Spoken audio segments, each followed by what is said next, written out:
Hello beautiful humans, welcome back to my channel. Deux avertissements avant le début de cette vidéo. Donc avertissement numéro 1, c'est que j'ai perdu ma voix. Vous l'avez sûrement constaté, j'ai perdu ma voix. Elle reviendra. J'espère que ça vous dérange pas parce que moi, en tout cas, j'espère intérieurement que ça ajoute un côté sensuel à cette vidéo, que vous vous dites, ah waouh, cette voix vraiment. Avertissement numéro 2, c'est que je vais vous spoiler, ok? Je spoil, je vous avais... je spoil. Si tu comptes regarder cette série par la suite et que tu l'as pas encore regardée mais tu veux quand même voir ma vidéo, et ben tu le fais à tes propres risques et périls. Si t'es encore là, good for you. Si t'es parti à dans 8 heures, tu reviens, tu m'oublies pas, tu regardes la série, tu reviens dans 8 heures, je t'attends, on est là. Bro, c'est internet. T'as le temps, tu pars, tu reviens, je t'attends ici.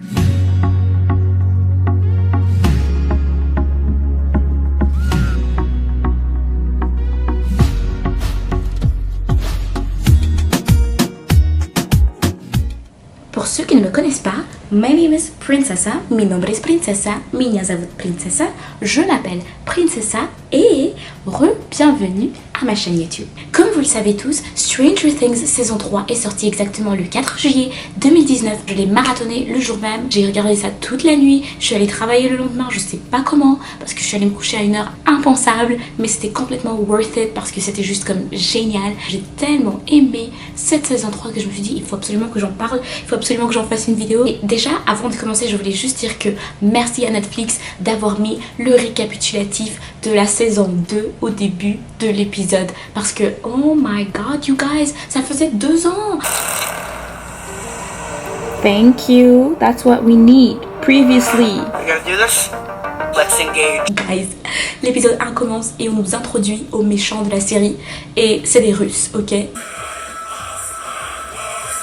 Si vous me connaissez un petit peu ou si vous avez vu mes autres vidéos, vous allez savoir que je suis moitié russe. Quand j'ai vu que c'était les Russes, je me suis dit, ah, ça fait longtemps. Depuis un moment, on met plus trop les Russes comme méchants parce que tu vois, c'est plus à la mode, c'est passé, c'est plus la guerre froide, et like, ok, on a compris. Mais là, all of a sudden, tout d'un coup, ils les remettent parce que bien sûr, ça se passe en 1983, donc en plein feu de la guerre froide.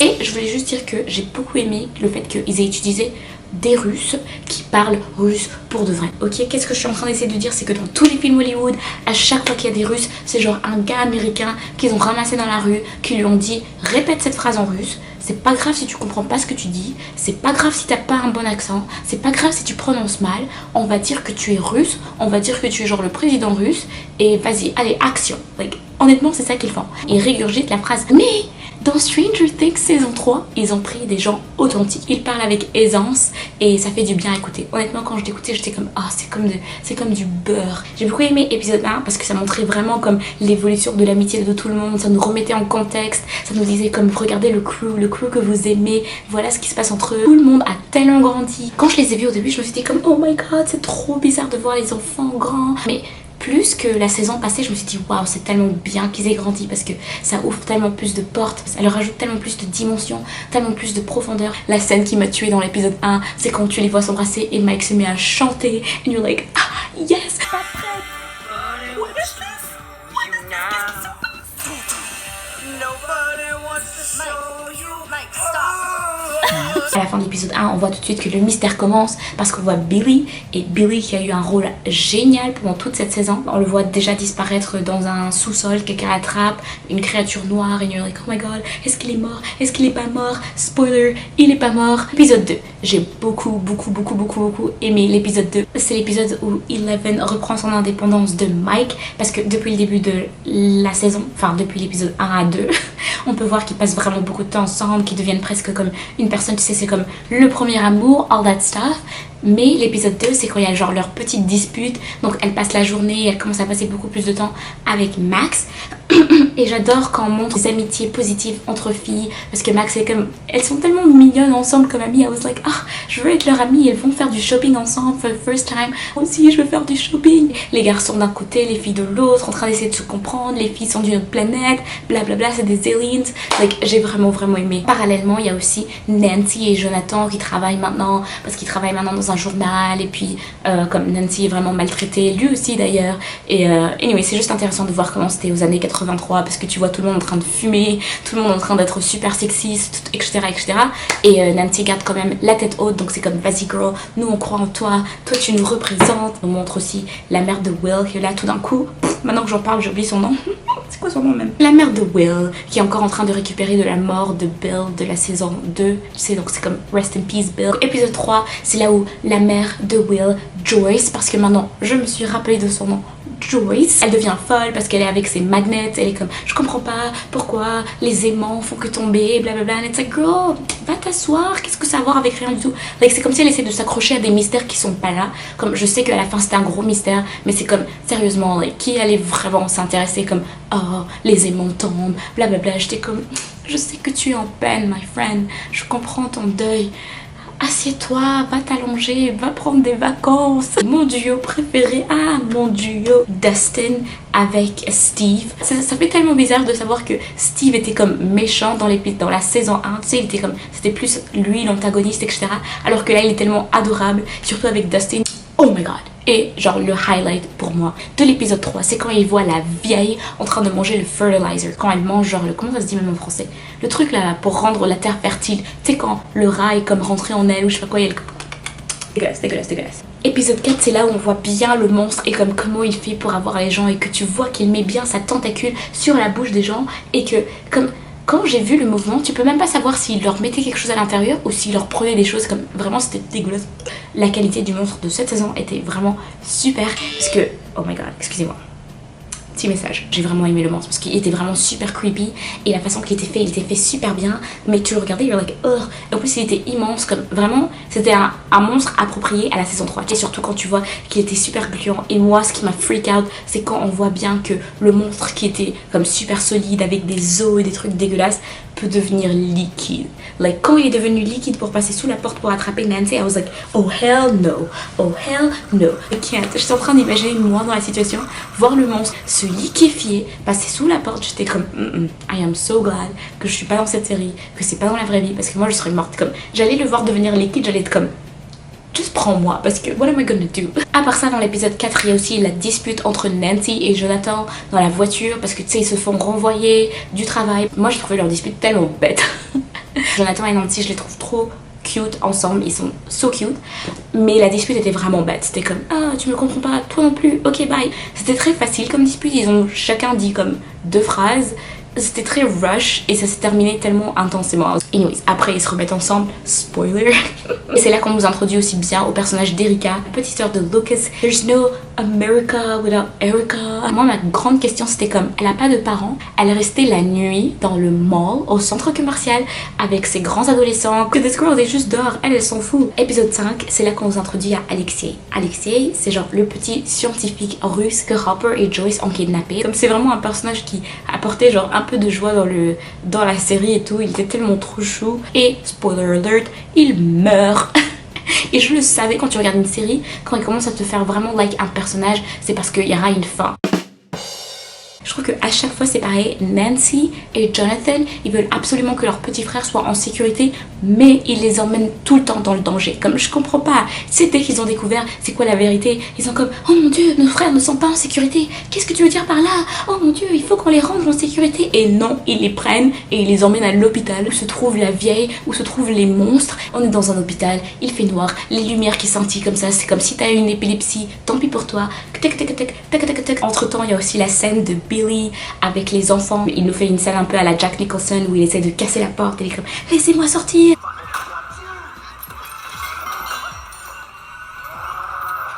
Le gars qui joue Billy, cette saison il a fait des merveilles. Il a fait des merveilles. Épisode 7, j'ai tellement rigolé quand j'ai vu Steve et Robin qui étaient high, qui étaient complètement drogués et qui pouvaient pas fuir de la base russe parce qu'ils étaient tellement high, ils vont dans le cinéma, ils regardent Back to the Future. Je trouvais cette scène tellement drôle, surtout parce que ça finissait pas, bro. J'ai jamais été sous influence, donc je sais pas combien de temps ça dure, mais j'étais comme mais c'est long, comme c'était comme des heures, ils étaient vraiment incapacités pendant super longtemps, ils pouvaient rien faire et je trouvais ça tellement drôle. Et puis j'ai trouvé ça vraiment cute que la révélation de Robin était que en fait quand ils étaient à l'école elle était jalouse de Steve parce que elle était amoureuse de la professeure. En même temps ça allait être comme trop typique si genre à la fin Steve était comme je t'aime et elle était comme moi aussi je t'aime, mais là c'était chou parce qu'ils ont une autre relation, ils ont une relation qui sera comme next level, you know. Il a comme un meilleur ami atypique qui est Dustin et il aura aussi une meilleure amie fille. Il a des bonnes amitiés. Moi je trouve que genre il est vraiment chanceux dans ce département là. Oh my god, quand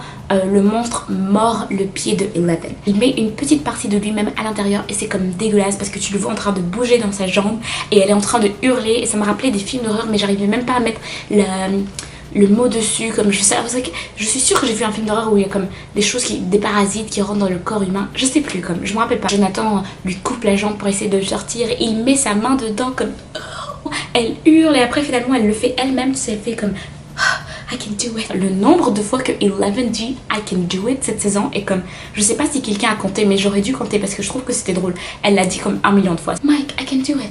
No, I can do it. I can do it.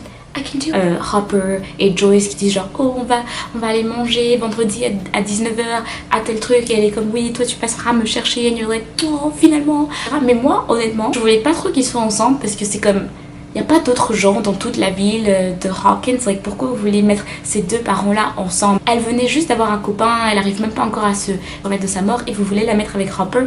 Like, je comprends que Hopper a des sentiments pour elle mais Hopper c'est aussi un petit peu un alcoolique, un petit peu un énervé de la vie. Elle a besoin d'un gars comme Bill et Bill est parti mais elle peut en trouver un autre, you know what I mean? Like, je les voyais pas se marier plus tard ensemble, pas du tout. Épisode 8, enfin tout le monde est réuni, les parents, les enfants, ils font un plan, ils font toi tu vas par là, nous on va par là. Le plan évidemment si vous l'avez vu ça part en cacahuète, le monstre est super fort, Eleven perd presque ses pouvoirs, elle est super affaiblie, you're like non qu'est-ce qui va se passer? Le highlight de l'épisode 8 c'est quand Dustin appelle sa copine Suzy sur le talkie-walkie ou je sais pas quoi, la personne croyait qu'il avait une copine, tout le monde pensait qu'il mentait et tout d'un coup il appelle et les deux se mettent à chanter and it's like what? Ça m'a fait tellement rire. Ça avait comme rien à voir avec rien du tout. Je trouvais que la mort de Billy était trop triste. Mais ça m'avait fait trop pleurer quand Eleven le touche. Il lui décrit sa mère à la plage avec les cheveux. Puis il était comme Billy, you were happy. Billy, tu étais heureux. Et comme il se met à pleurer. Puis finalement il décide de se sacrifier parce qu'il préfère ne pas mourir en tant que monstre. Là tu vois Max en train de hurler, pleurer son frère et c'était comme I can't. Là j'étais en train de pleurer. Révélation finale, Hopper meurt et c'était comme what the heck. Moi la première chose que j'ai pensé c'était comme poor Joyce, like every time elle était en train de sortir avec Bill, il meurt. Elle veut commencer à sortir avec Hopper, il meurt. Et je m'attendais vraiment pas à ce qu'il meure cet épisode là parce que comme je sais pas, j'étais comme vous pouvez pas tuer le gars, vous pouvez pas tuer Hopper, mais comme they were like tu penses qu'on peut pas le faire? Je l'ai pas ressenti tout de suite mais je l'ai ressenti après quand il y a le voice over, il y a sa voix qui avec le montage de tout le monde qui se dit au revoir parce qu'il déménage et elle lit sa lettre et c'est tellement fort et j'étais en train de pleurer so much, j'étais en train de pleurer you guys. Quand l'épisode se termine il nous montre un petit clip pour nous annoncer que oui il y aura une saison 4, un endroit secret en Russie où ils ont un Demogorgon, un vrai Demogorgon qui nourrissent d'humains et les Russes sont en train de marcher devant des cellules de prisonniers et il y en a un qui essaie d'ouvrir un hangar et le gars lui dit Ni American. En anglais c'est écrit Not the American, genre pas l'américain. Mais techniquement en russe ce qu'ils ont dit c'est pas les américains, c'était au pluriel. Alors je sais pas s'ils ont juste fait une erreur quand ils ont traduit ou bien la personne qui l'a dit en russe elle savait pas trop. Je sais pas s'ils ont plus d'un américain ou juste un américain, but anyways on va le découvrir dans la saison 4. Bien sûr il y a beaucoup de théories qui se disent que c'est Hopper. Je suis comme un peu entre les deux parce que j'aimerais bien que ce soit Hopper parce que ça serait chou qu'il soit alive. Mais en même temps je suis comme si vous avez pris un engagement, vous avez pris l'engagement de le tuer, alors laissez-le mort. C'est ce que moi je pense en tout cas. Mais bon, j'ai vraiment trouvé qu'ils nous ont gâté cette saison. J'ai adoré tout le concept. J'ai adoré le fait qu'il y avait plein de mini-histoires qui se passaient en même temps. J'ai absolument adoré le style de Eleven cette saison. Elle était super bien habillée tout le temps. La chose la plus grande qui m'a genre on va dire choquée, explosée et tout de cette saison, c'est que tous les enfants de Stranger Things sont impolis et is it just me? Like, est-ce que c'est juste moi? Je sais pas si c'est un truc des années 1983 mais ils parlent tellement mal aux gens, comme que ce soit leurs propres parents. Hopper, tu sais quand Hopper voulait parler avec Eleven et Mike, ils sont tellement disrespectful, il lui manque tellement de respect. J'étais vraiment comme ouh. Voilà, donc c'est la fin de cette vidéo, j'espère que vous avez aimé. Si vous voulez me laisser un commentaire n'hésitez pas à le faire plus bas et surtout abonnez-vous